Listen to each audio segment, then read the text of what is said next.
Друзья, всех приветствую на своем канале.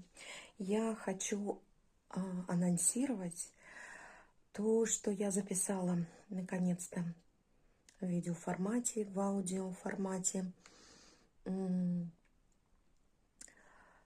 Светлояра Алешкины сказки «Костер». Вы знаете, там очень много смыслов. И поэтому смотрите, слушайте, осмысляйте. Вкратце, о чем там? Костер, да, огонь, символизирует огонь. Для чего он нам предназначен, для чего и в каких целях мы можем это применять в своей жизни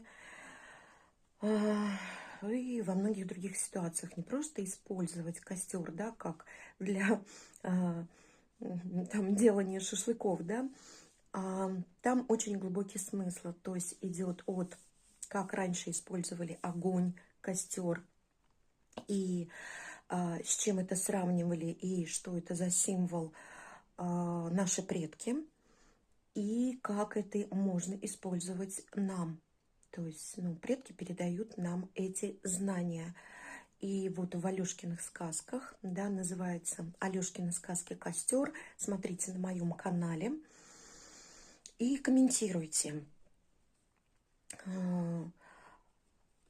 Я скажу просто в двух словах, как душа нам подсказывает, да, что нам надо в данном случае. То есть до озвучки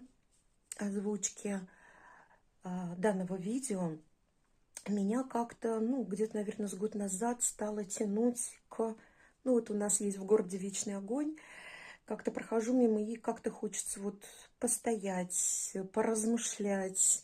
И с каждым разом все больше и больше, где-то 2, 5, 10 минут.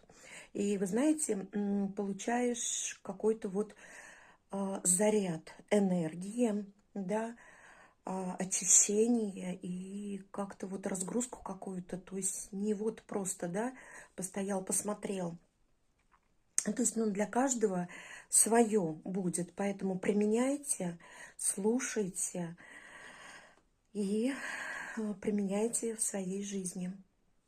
Не обязательно, да, к вечному огню, это можно и свечку зажечь, там еще что-то придумать. В современном мире есть много способов. Ставьте лайки, подписывайтесь на мой канал.